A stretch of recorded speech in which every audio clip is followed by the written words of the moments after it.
Everyone thinks because you're a zombie, you don't know good coffee. Well, they're wrong. There's only one brew that gets my seal of approval. Deadly Grounds coffee is my guilty pleasure.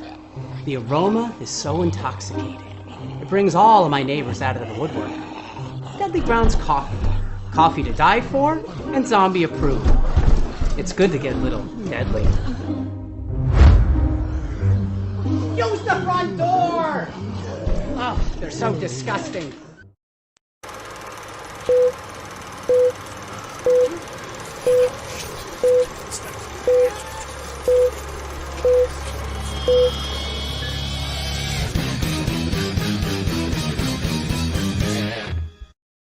Hey everybody, welcome to another Wicked Horror Show. I'm Kevin, and as always, I'm joined by Wolfie.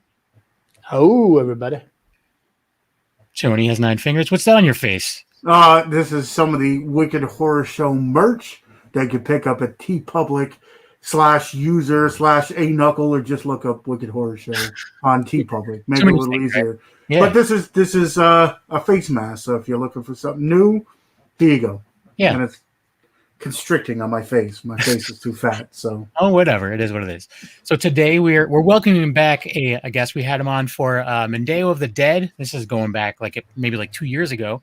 And now there's a sequel called Mandao Returns, which is streaming now on Amazon Prime. We have Scott Dunn. What's up, Scott? Hey, what's up?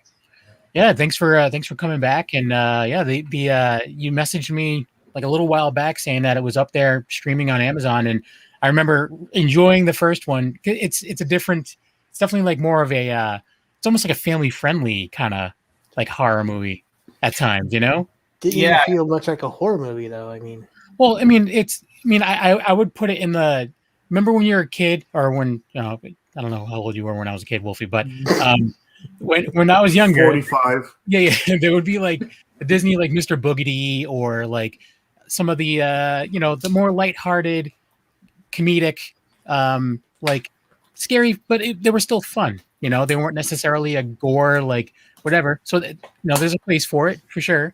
But it definitely had that feel with the first one, and then this is the sequel, and it's weird because I really enjoyed the first one, but it's not very often I enjoy the sequel as much or more, and I actually think I liked the new one a little bit more.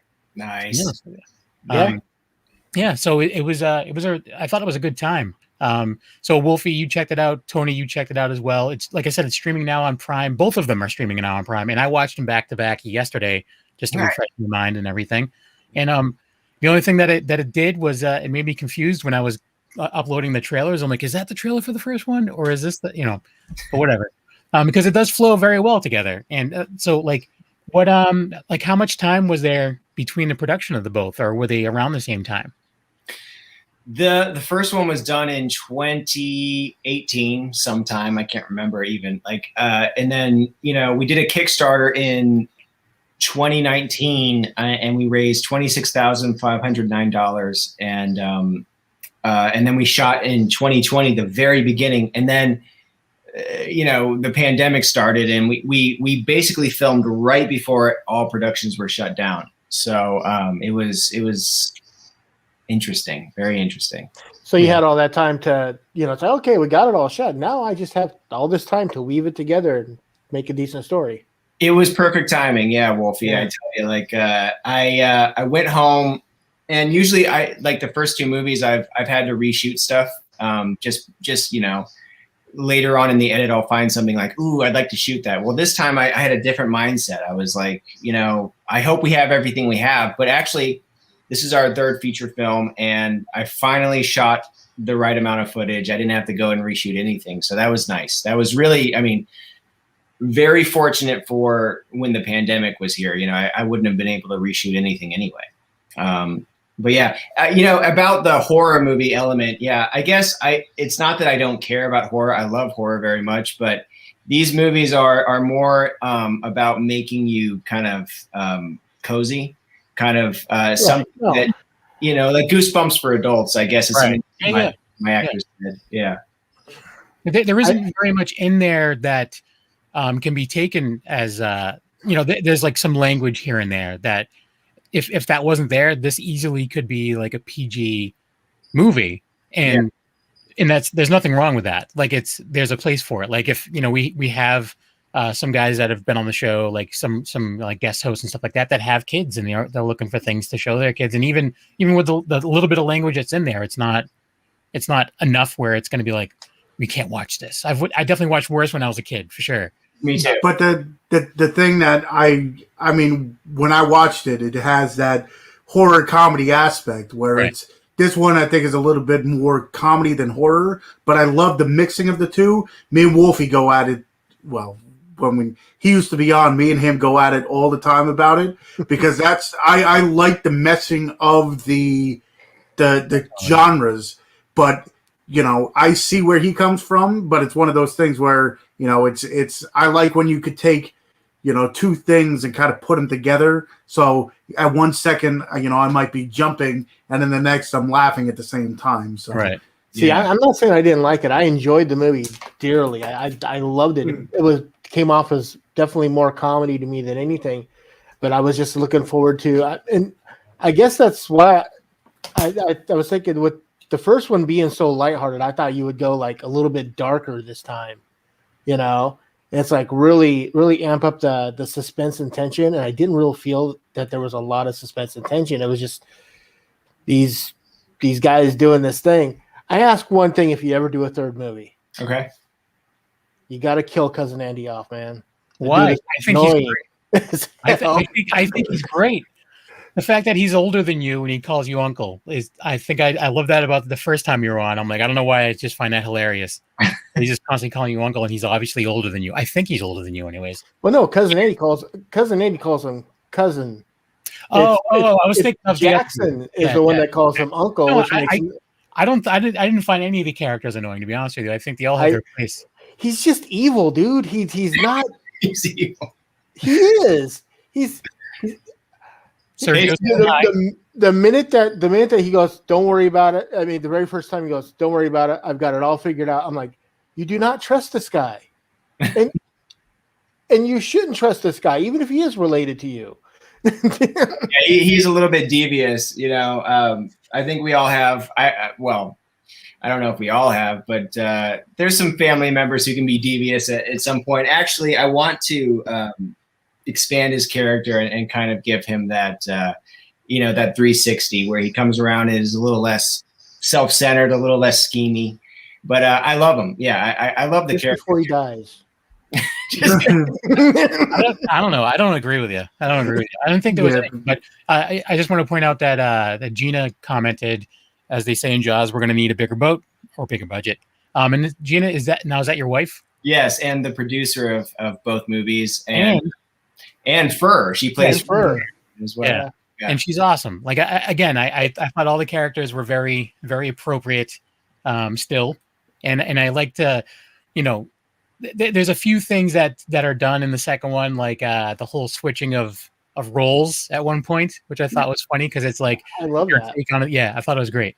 But yeah, I mean, I don't know. It's just the movies are a really good time. Like they're not like the typical, splatter fest that I'm used to watching, and that's not a bad thing. It's something where, again, like I think it's easy sit down with a family and or even people that aren't that much into like anything scary, and they would be able to get through it easily, because it's still fun at the same time. I think that the feeling I want is for people to be able to congregate and watch this together and enjoy it, kind of have like a fun, like a sleepover feeling. It's not to make you super scared, obviously. Right.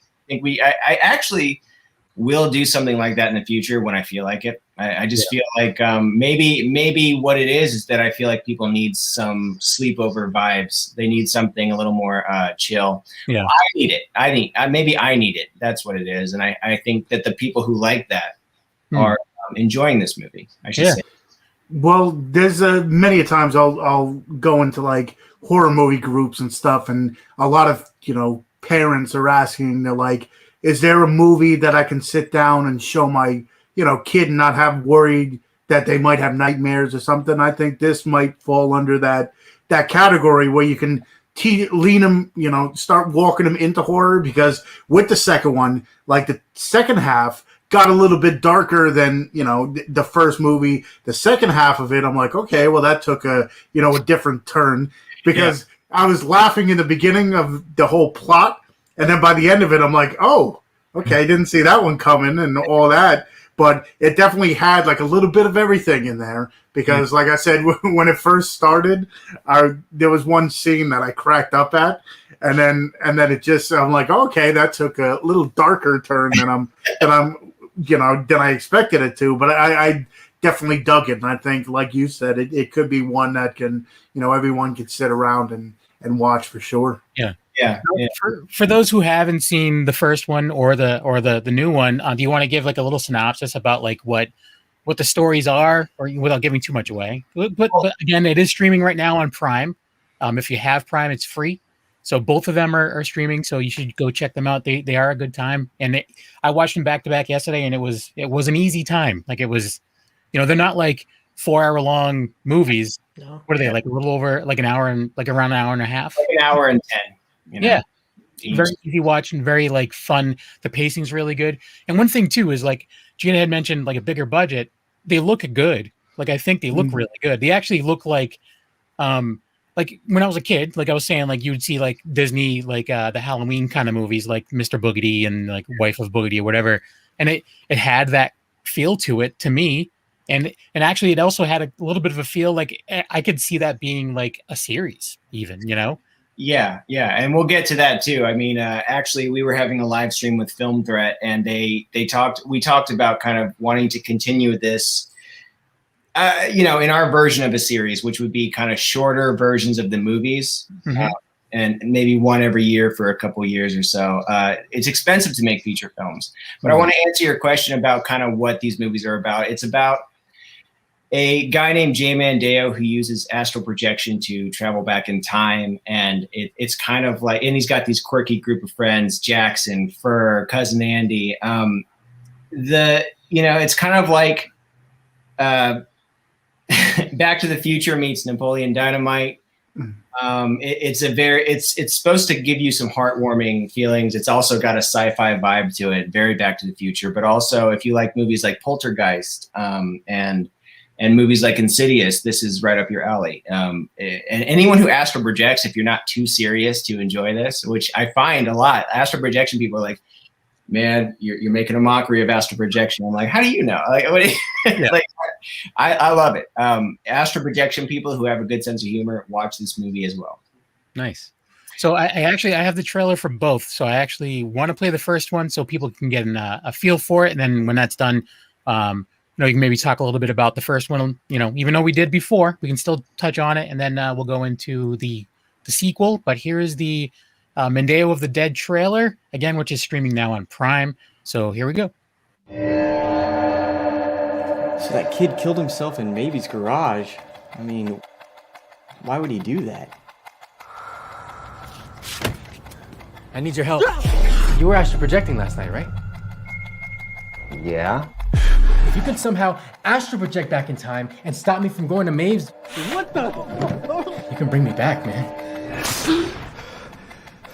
You ready? Go away. Holy moly! It's Uncle Jay. Can you hear me? Hey, Uncle Jay! What? Did you call? Wait, yours uncle? People drink blood, Jackson, throughout history. It's not that unusual. Oh, Maeve. Here, take this. Thanks, man. That's $10. Dude, we're cousins. Yeah, this is a family discount. I'm not leaving without my money unless you want me to stay. You want me to stay? How much is that gonna cost me? $61.79. Yeah.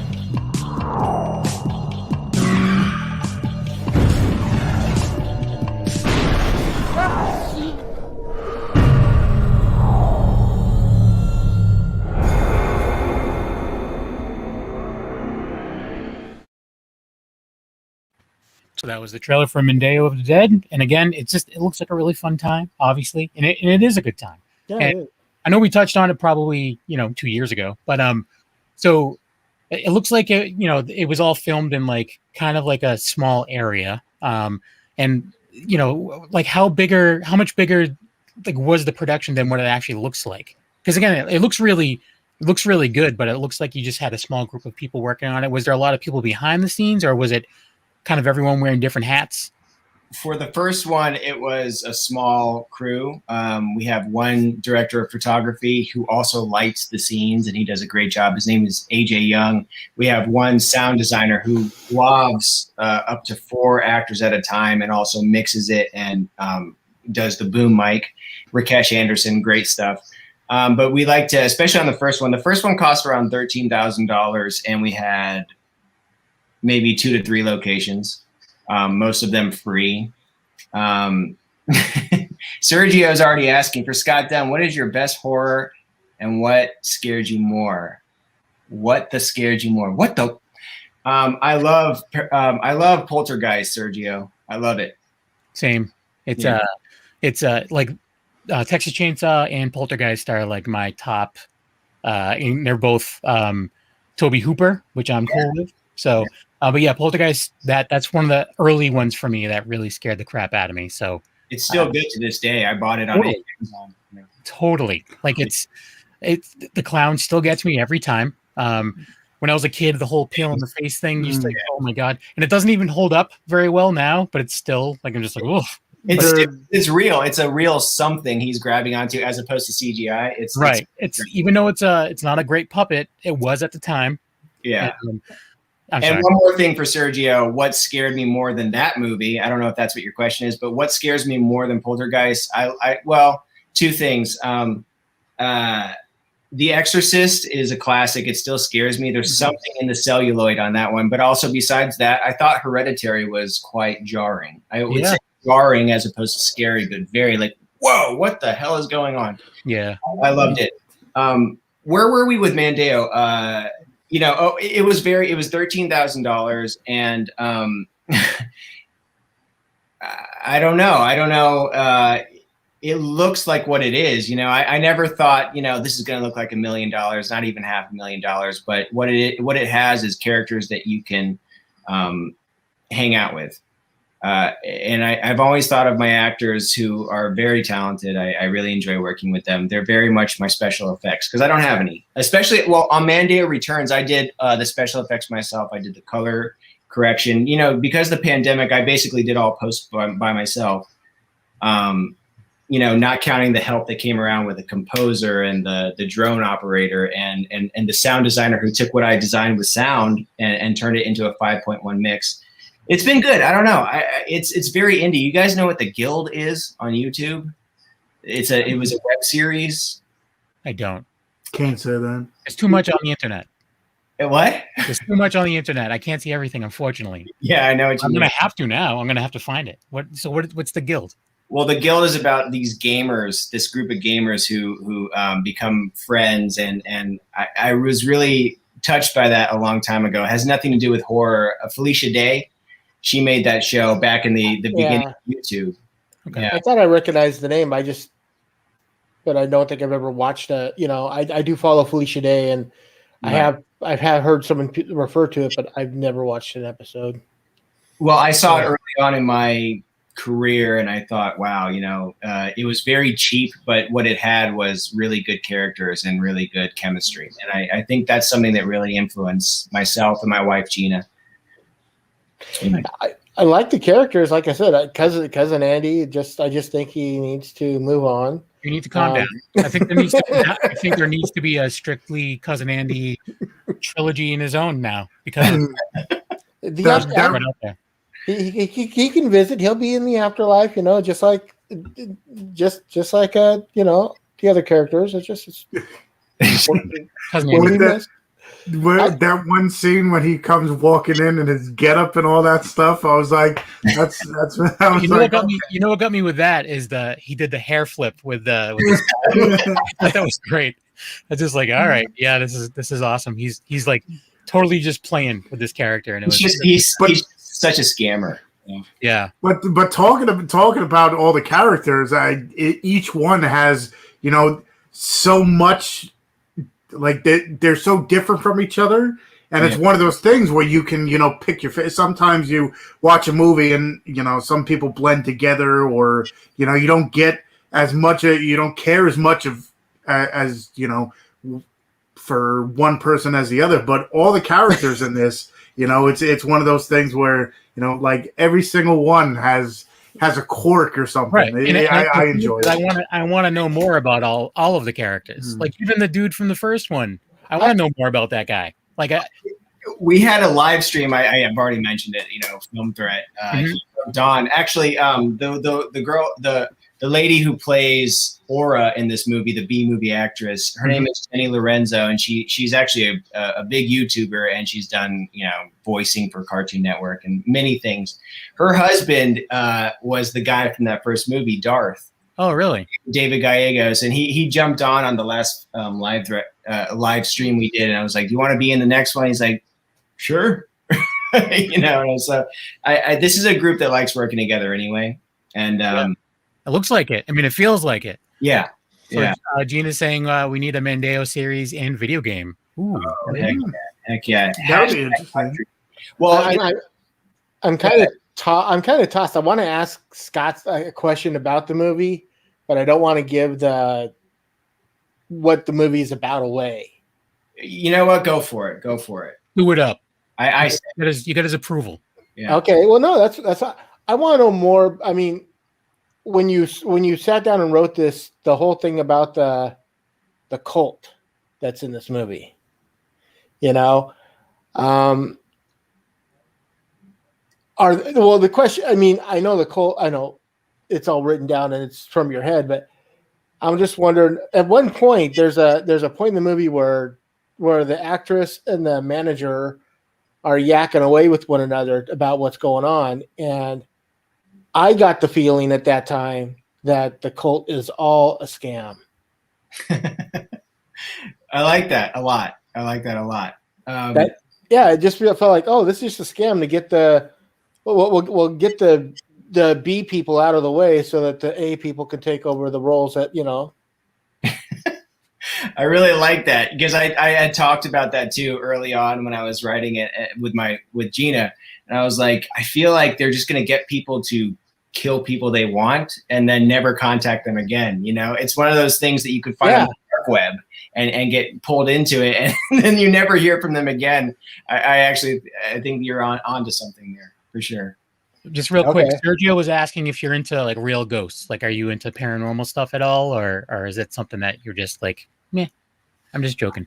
I love real ghosts, but I don't see too many of them. One thing I will say is that at the house I'm living at right now, I see a lot of like things out of the corner of my eye, and I'll look, I can't see what it was, but I get a lot of peripheral movements. I don't know if it's ghosts or I'm just losing my mind. So. Oh, whatever. I mean, if you're comfortable with it, then that's cool. I'm for years, my wife and I would like plan our vacations around haunted locations, and that's where we would go on vacation. So I'm all about it too. So it's I'm good with it.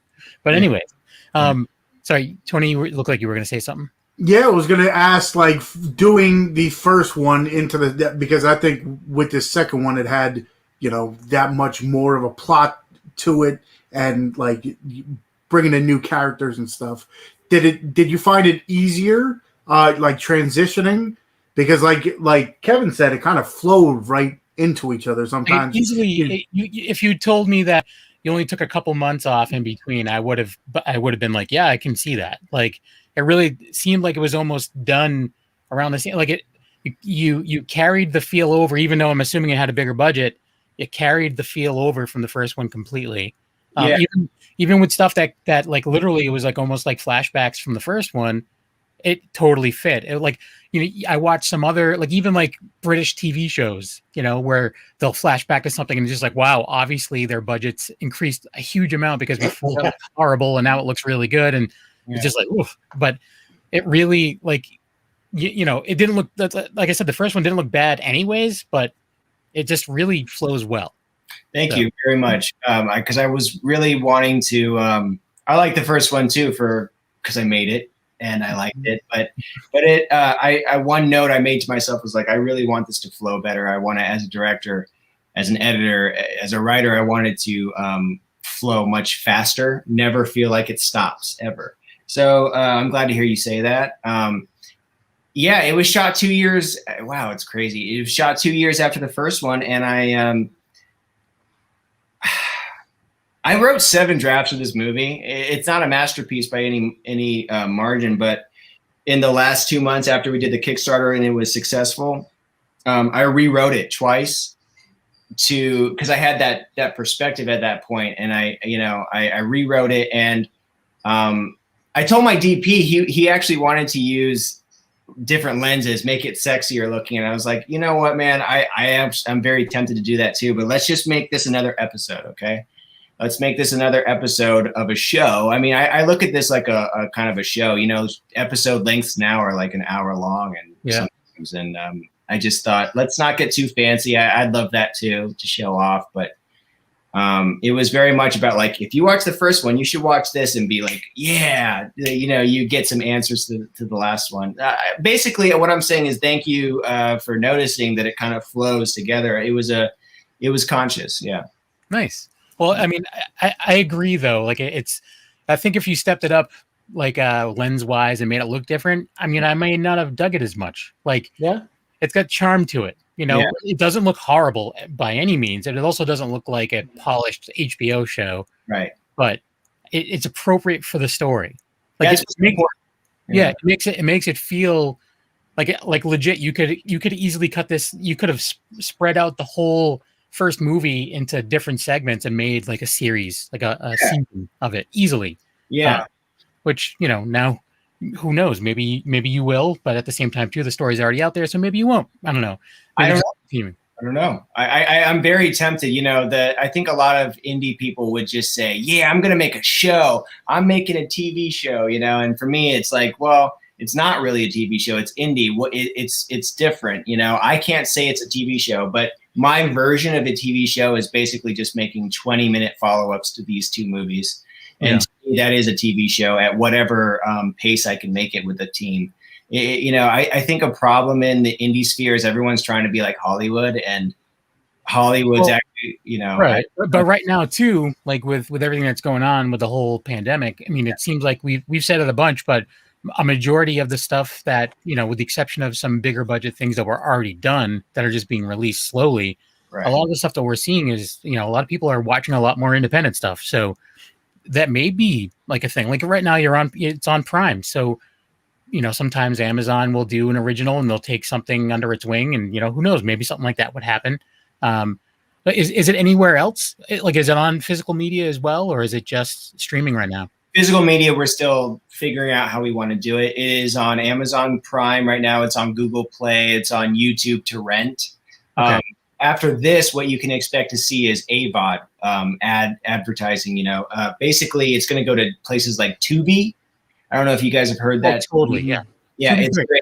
And from what I understand, from what we've heard, is that the payout from Tubi is pretty good compared to, like, for independent filmmakers, they make more off Tubi than they do off anything else. Yeah, it's really growing in that regard, which is exciting for us. But besides that, IMDb TV, I don't know if you guys have seen that. It's really growing, and I think they're going to change the name eventually, but it's also lucrative for filmmakers. So we're, you know, we kind of skip the transactional VOD because people, you know, they see Mandao, they might not know what it is. In fact, a lot of people don't know what it is. I want them to be able to, if they have a subscription, watch it for free. It was very important. It was my decision to skip the transactional VOD. I knew people, you know, they have enough time deciding to watch like movies that are done by Hollywood. I don't want to give them that stopping, like, I don't want to pay for this. Well, I get that. So we skipped that. And now we're going to go to AVOD after this. Yeah, but with things like Tubi and I'm assuming IMDb TV, I have that. I want to say I have that on my Roku. Yeah, and it's like same deal. Like there's ads that play, which is fine. Yeah, it's completely fine. You know, like if it's helping out the independent filmmakers, I understand people not wanting to go out and spend $15 on a movie they never heard of. Yeah, if that is the price, but at the same time too, you want to be able to support the creators so they can go out and make more. But yeah. So we still have the trailer for Mandao Returns. So I'm going to play that, and then when we come back, we can talk a bit about some choices that were made as far as like production and everything like that. But yeah, do it. Let's do it. Here we go. Mandao Returns.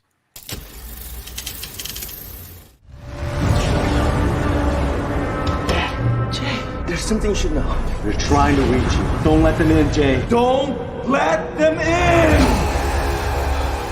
You okay, Uncle Jay? Yeah, that weird dream. Autopsy reports confirm that Mars Cop actress Aura Garcia died of an overdose. Coming up next, strippers against global warming.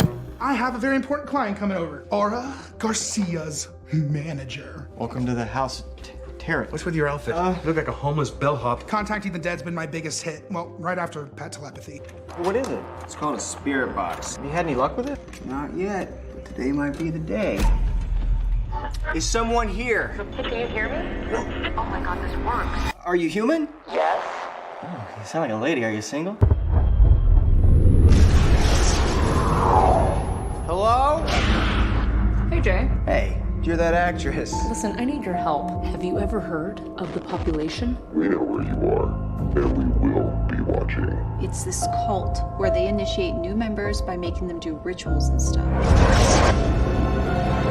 Uncle Jay, you wanna know what your purpose is? This is it. We can stop it! So is it true where you went back in time and prevented someone from dying?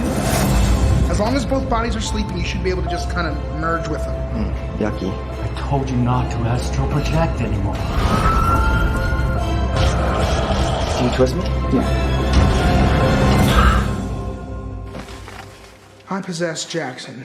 Can't believe you're inside me, Cousin Andy. Me neither.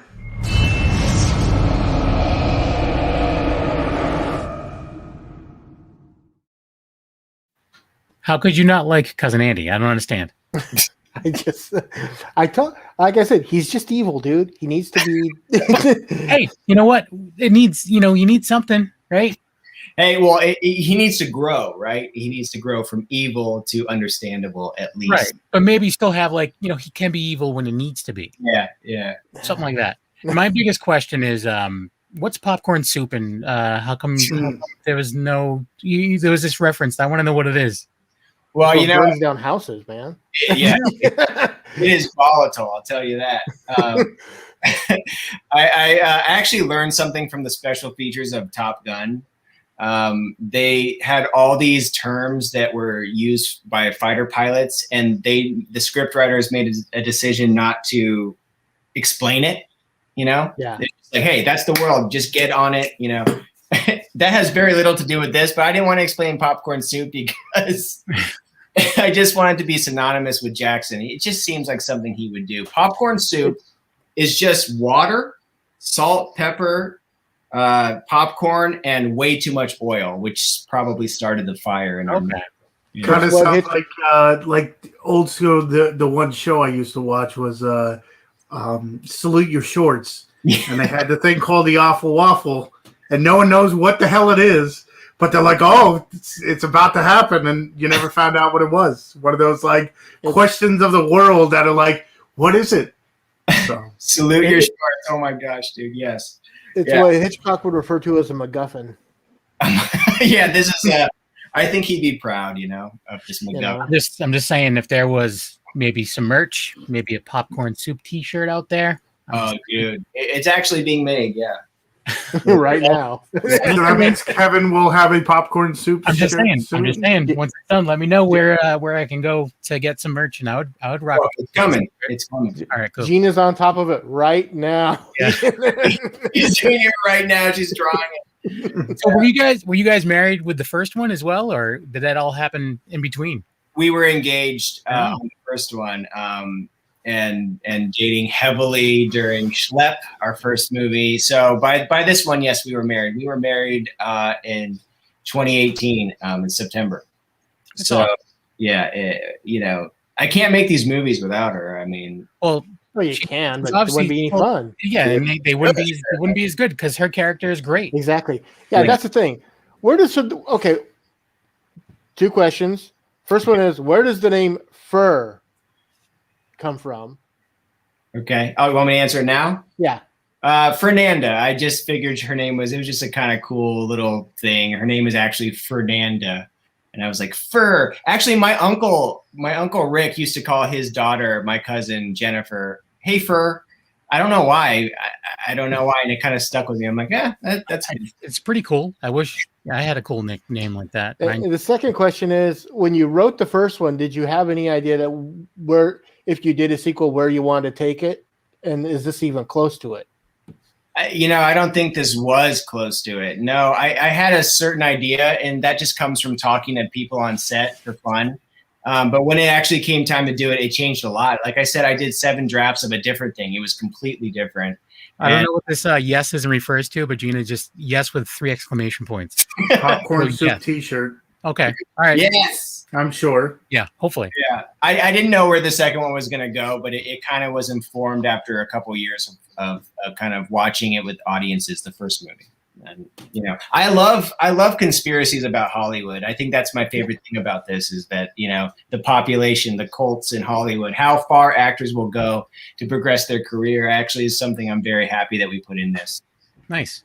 And then one thing that from the first movie, I don't remember if it didn't carry over, but in the first one, you were shocking her all the time.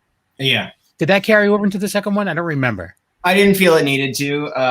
There were some things I didn't take over, like the sleep mix I used a little in this movie. It's kind of debilitating, but if you notice, I kind of changed it to a binaural beat on the phone. Yep. So that we could go under a little faster, a little bit Inception-y. Yeah. With that. No, I didn't feel the need for the shocks to go forward for some reason. I don't know. It wasn't. I enjoyed it because I'm actually in my household, I'm the one who shocks everyone, and even to the point where if I'm sitting on the couch and I get up to get a drink and I touch the refrigerator, that the TV will glitch when I touch the TV. Yeah. Whoa, dude. When I was one of my past jobs, I'd get up and I would hit like the top of like a cubicle, and it actually blew out someone's monitor once. You're kidding, of course. I know, I'm dead serious. But it was it's a matter of, for some reason, like static electricity loves me for whatever reason. I don't know why. But dude, you might be a superhero. That's actually an interesting thing. Hey. I'm definitely not a superhero. So Scott, you're saying you like conspiracy theories about old Hollywood, right? I do. Then this is the book to get, man. Ooh. Nice. The dark history of Hollywood. This has everything, man. I mean, we're talking about how the mafia is tied in, and who killed, like, why Fatty Arbuckle, was thrown out of Hollywood, and stuff. Just every story is in here. Ooh, that looks great. Would you mind me asking who's the author of that? Kieran Conley. Okay, yeah, that's right up my alley, right there. Yes. Yes. So yeah, for those listening to the audio podcast, there's a book. Yeah, I'm just holding a book up that says "Dark History of Hollywood" by Kieran Conley. This was given to me by a former, by Robin. Okay. Yeah, she used to come on the show from time to Karate time. Popcorn. Yeah, awesome. Wow. Cool. Yeah, I'm gonna check that out. Yeah. So, what do you have in the works? Like you said that you're hoping to do more. Do you have like any scripts in the works? And like one thing too, I was actually thinking about asking a little while ago, how much of this is like free form for the actors? Like is it do you stick straight to the script, or is it something where they can kind of flow off of what you provide? The script is very it's a blueprint. I always expect it's going to change drastically, but what actually happens is we do a rehearsal, and in the rehearsal, the actors usually have something to add to it. What I've noticed is it usually just enhances what's there in the script. So the script stays relatively close to it. Just imagine adding like some good actor improv over that from the rehearsals. On set, we don't really improv as much because it's insane. We're doing like 13, 14 scenes a day. And I learned from my first movie to get all that out in the rehearsal. Yeah. Yeah. Just kind of hash out where you want it to go and everything. And one of the things I wanted to bring up as well, I keep just jumping around and I apologize, but some of the other actors in the sequel, the guy who played, was it Tom or Thomas or the manager? Yeah. Oh, Ted. Yeah. I looked him up on IMDb because I always go through and see what other people have been. That dude's been around. He's been in like everything. He was on like Married with Children. He's been like a bunch of stuff. That's pretty awesome. Like how is that, like in those situations, is he someone that you've worked with in the past, or like how did you get him involved?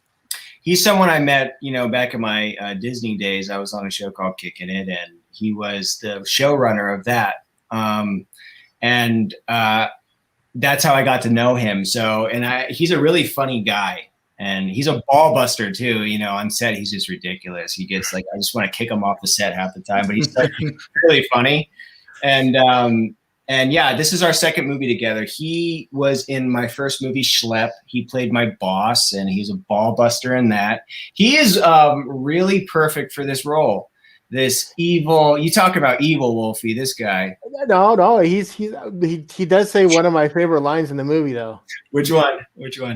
Where Jackson answers the door, and he's like, he goes, can I take your jacket? And he's like, does it look like I'm wearing a jacket? Do you want one? It's like, this is so Marx Brothers. Yeah. Exactly.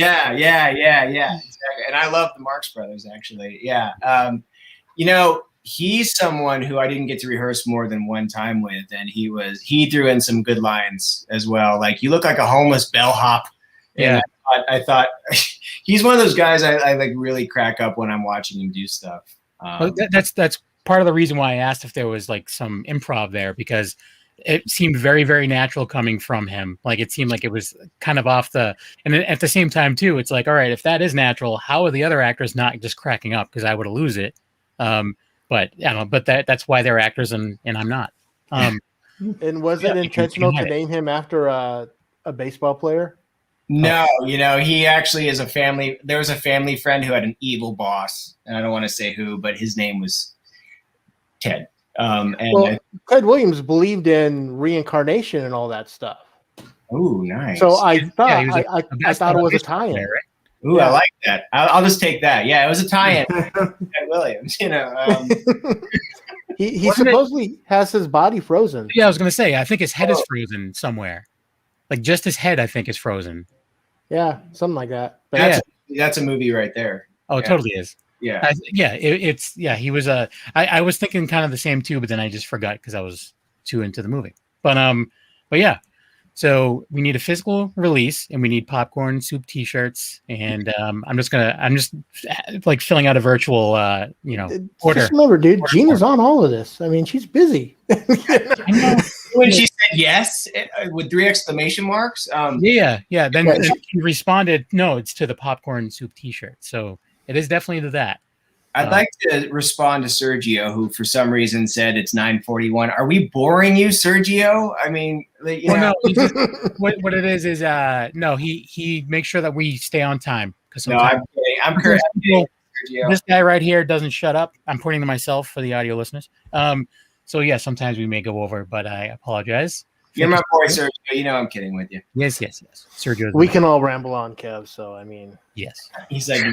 You two can ramble on. Hey, calm down, Tony. If I let you go, you would ramble on too. It would be one question, but it would be 20 minutes long. Hey, listen, my questions come with substance, and when I just repeat myself 500 times the same way, that's how much substance there is. So you hinted around about doing some shorter episodes, like maybe 20-minute follow-ups or whatever, like just short little cases, I guess. So what's the plan? Is that something that's you see happening sooner than later, or you have to wait till the pandemic's done? Yeah, well, the pandemic thing is something I don't know. I don't know when we're going to get behind a camera or not. In fact, there's a fan of ours. His name is Randy Taylor. His handle is Nikori Gaming. He made 2 videos basically giving us a sample of what an 8-bit retro NES video game of Mandao Returns would be. And I was so blown away and so excited by it. And he's been tinkering around for fun. Gina and I have been talking about doing an 8-bit retro Mandao game for fun. That's on our list, actually, kind of at the front of our list. As you mentioned, the short episodic nature of where we're going with Mandao. Yeah, make a few of those, 20 to 30 minute long things, go on the festival route and release on to Amazon, Tubi, IMDb TV. That's where we're going now. Probably no more feature films unless there's huge demand for it. It's just more cost effective to do. Yeah. It would be cool to have an an episode even where the 8-bit comes into play, where it'd be great. You know, where like you're projecting into like an old Nintendo or an 8-bit system or something, whatever, and like I don't know. I think that would be cool because I'm to reach someone and you go back old. You're playing a game and it's like, oh, come back and say. That's how you communicate is through the game. You just where evil cousin Andy becomes even more evil. Yeah, he's the end boss, right? He's the end boss. Yeah, He'd be the end boss. You have to flip his I don't know. But to tell you the truth, talking about interest, I'm as the movie tailed at the end, I'm like, okay, I want to know more about this whole other side, the cult and everything. And then I'm like, okay, I can't wait for the third one. So if you needed someone to push for a third feature film. Oh, dude, did you guys look at the Kickstarter supporters he had at the end of this? There were a ton. I sat through like all of them. I paused it and read all the names, and then paused it and read all the names just to see. It's like 6 pages. I mean, or 6 frames long, I guess is the way you'd put it. That's right. Yeah, there was a lot. In fact, one of the best parts of this movie, I enjoyed the movie, but the making of it and the support we got to make it is something I'll always remember. I'll remember the support we got for this movie more than the movie itself, really. And yeah, you're right. It's like 6 pages of like donors at the end, and I'm thankful to every single one of them for sure. But Kevin mentioned it many a times how he enjoys seeing progression. So if they like your first one, they definitely want to support the second one. So if you make a third one, I'm sure you get the thing is it'll that be like 8 pages next time. Yeah, but he knows what he's doing because the first one looks really, really good and it flows really well to the point where the second one, feels like it was all part of one time. Right. So I'm actually curious to go back and check out some of your other stuff, like your earlier stuff. So what was the first one that was it called? Schlep? Schlep. Yeah. SCHLEP. It's kind of a tricky spelling. It means an arduous journey. Okay. Something like that. It was fun. It's way more down to earth, no supernatural. It's very comedy and coming of age, whatever the hell that means. Is that available anywhere? It's on Amazon right now. Okay. All right. It'll be added to my queue. Yeah, take a look. I think you might like it. I will. I'll definitely check it out. I like everything. Like if I can follow someone from like a first time filmmaker up to like a huge like achievement or whatever, I feel like a connection to it, like I just like to see like, oh wow, they learned this from that or whatever, I just think it's really cool. I just like it. You'll see a progression. I think I see one, but I'm a little close to the situation. So 2 things.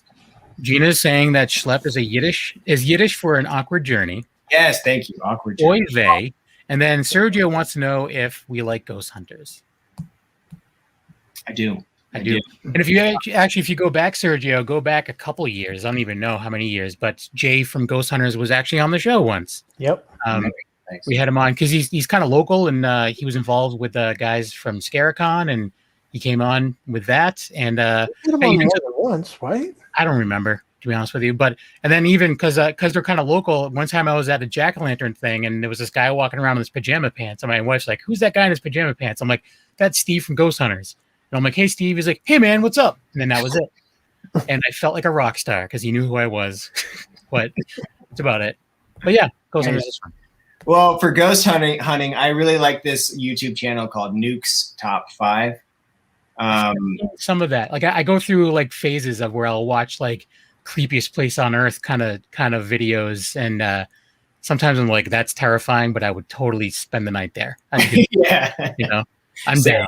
Same. Yeah. That's the kind of feeling, isn't it weird? There's like this in the horror genre. It's like I'm terrified. I want to go there, basically. Yeah. You always see those memes on like Facebook or whatever. They're like, you have a choice. Would you spend for $1 million? Would you spend a night in the psycho house or a cemetery? I'm like, dude, I grew up hanging out in cemeteries, man. When I was a kid, I paid to stay in in death row of the St. Augustine prison a few years back. It wasn't much. It was like $50. I would say. Nice. Yeah, it was fun. It's a good time. It's relaxing. Yeah, totally. It's just like you look out the little slit of a window and there's the gallows where they killed all the people, and I'm like, oh, this is fun. Yeah, where I grew up, Jimi Hendrix was buried. Oh wow! Whoa. In your house? Sorry. In the wall? Yeah. What? Yeah. How did you get that smell out? Late at night, we would just go down and hang out with Jimmy, man. You know, if there was nothing going on. Did you ever hear guitar solos? Yeah. No. But you go there and there's guitar picks and people that bury like Monterey Pop tapes and all that stuff. You'll see someone show up with like a little trowel and they'll just bury a tape and then they'll. The reason you know that is because you would steal all of it and bring it home. So you have a bucket of guitar picks and tapes you stole from a grave. It was always believed. The thing was, it was always believed that Jimmy was such a nice person that if someone did take a pic, you know, he'd be like, "Yeah, go ahead," you know, that kind of thing. So, yeah. However you want to justify it, Wolfie, I understand. I didn't need to steal guitar. You're a thief. You're calling this character in this movie evil, and you're stealing from graves. Well, me, man. Whatever, grave robber. So anyway, besides, I mean, you mentioned that you did the Disney thing when you were younger as well. So where else, like, if someone needed to take a look at your work, like, where would you send them? Would it be to the Mandao stuff, or would it be like, where would you be like, if you want to check out my best stuff, here's where you go? You know, for someone who's actually that interested, I would say go to my IMDb and check out my Mandao movies, Schlep. You know, Mandao movies and Schlep are on Amazon. I would also say go check out a piece of crap movie called Disposable that I did in 2007. But the filmmaker, who I do still like, he insists on saying it was done in 2015. I'm like, dude, it was in 2007. Please. And it was so bad, you know. Yeah. It was so bad. Did you know it was bad while you were doing it, or was it something where you're like, oh crap? No, I was fully delusional at the time. I thought it was gonna be great. Oh yeah, Wolfie wants to know what it was about. Oh, I don't. It's that good he doesn't remember. There's an orphan, and she's trying to figure out her way through orphanhood, and I'm a guy who's killer and an idiot and a bad actor. So go watch that. I think it's worth it. It's worth it because you won't feel the pain when you watch it. I will. Good to know. I'll do that, and I'll be like.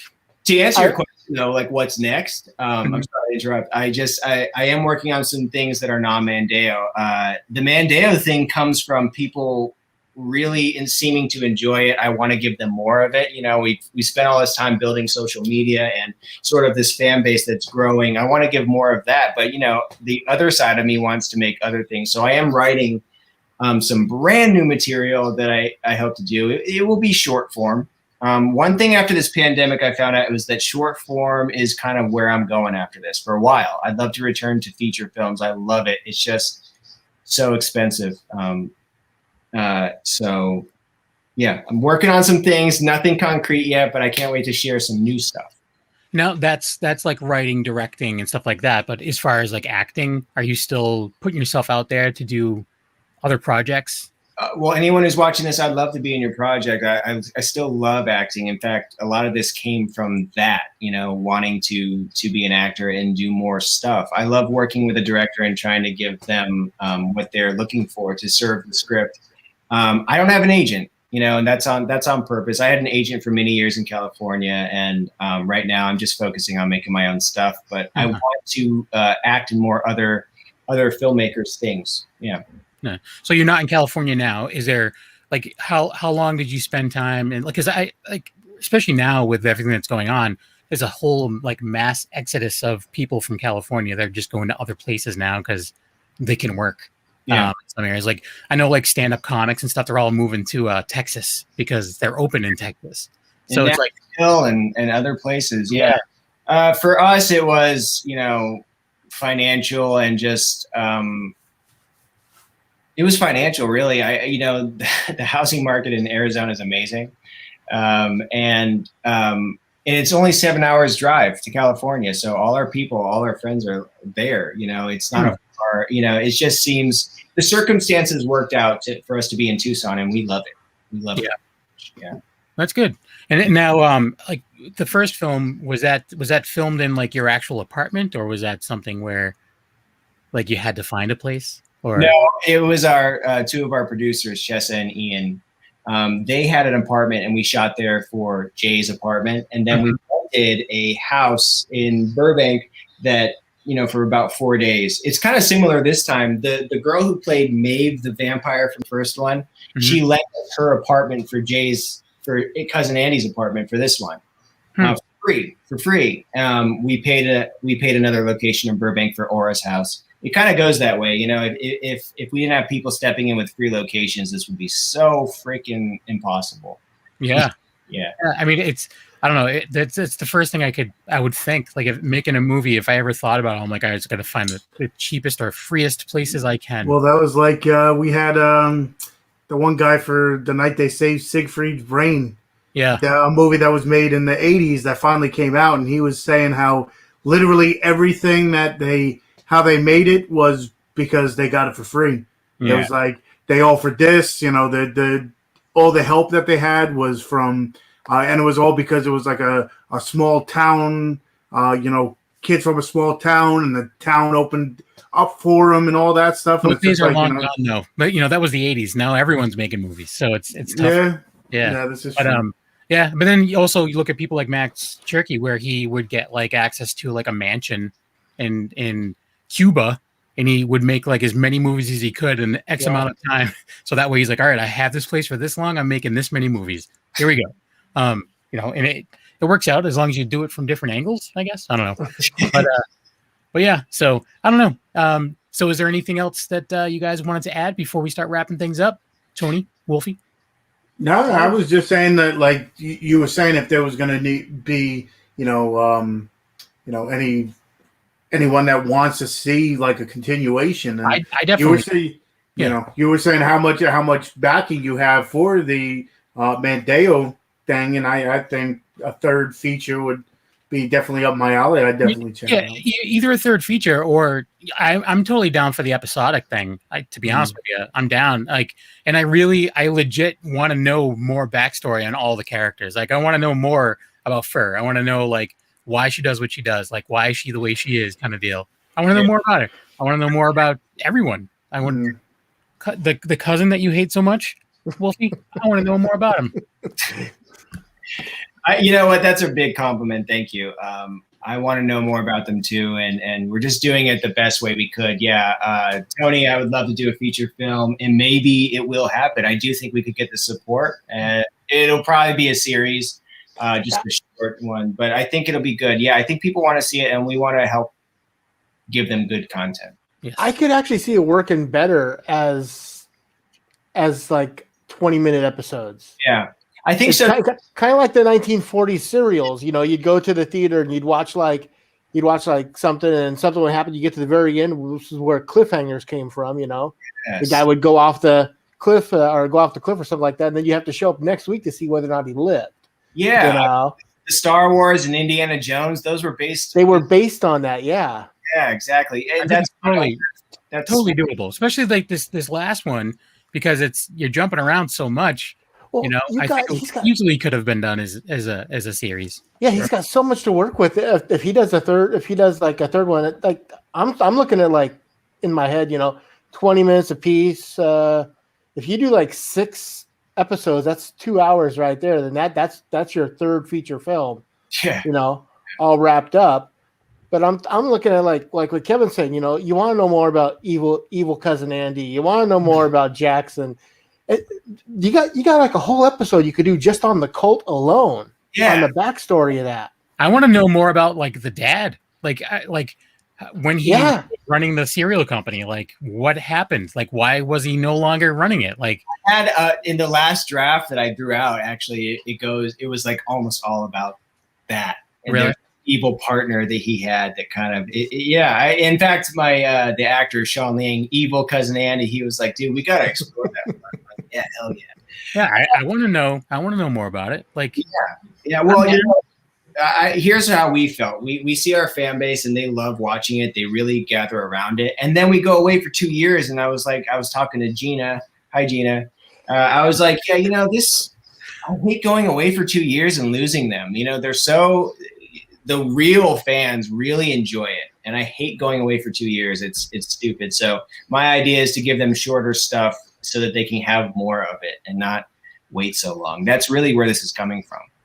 I love That's understandable.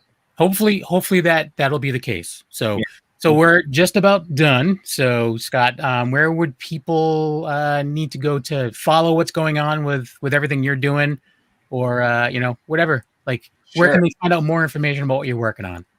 We're very active on Twitter. You can follow @Mandao Movie on Twitter and Instagram and Facebook. You can follow me at Scotty Dunn It on Twitter. On Instagram, I'm Scotty Dunn Did It, and just look me up on Facebook. Find my face. I have like a Comic-Con thing behind me.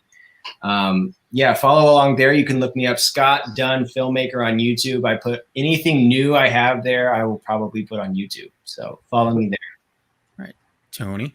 You can find me at Tony Has 9 Fingers on YouTube, where I do movie reviews or anything movie related, unboxings. I just did one yesterday. Tony Has 9 Fingers on Twitter. Tony's Movies on Instagram, where I show off the movies behind me. And, of course, here every Tuesday on the Wicked Horror Show. Don't forget about the Wicked Horror Show merch. I was about to put it on upside down. But the Wicked Horror Show merch, and it's not even on correctly. It's like an eye cover for when you go to sleep. Exactly. Yes. Exactly. It mask itself as 2 things. So yeah, that's that. Wolfie. You can follow me on YouTube, The 13th Wolfman, Twitter at The 13th Wolfman, Tumblr, 13th Wolfman The Prowl. Doing the Wicked Horror Reviews with Kev, doing this every other week, the Wicked Horror Show. So, yeah, and I just put some new stuff up on YouTube, so check that out. Kev, what about yourself? You can find me, A-Knuckle, on Instagram. Also, besides doing the reviews with Wolfie and doing this show, you can also find me over on Black and White Fright and Secret Underground Hideout, all of which are on the Dorkening Podcast Network. So go to thedorkening.com for more info on that. And thank you very much, everyone, for being part of the show tonight. And Sergio, you're the man. Gina, you're also the man. I'm sorry if that's offensive, but you're great. And you should have just poked your head in. I think you're in the same building, right? Hi, Gina. All right. Gets it. But anyways, so along with the popcorn soup shirt, we need an Evil Cousin Andy shirt. Hell yeah. Yeah. All right. I agree. On that note, we'll see you guys later. Thanks. Bye. Thanks, guys. Bye. Bye.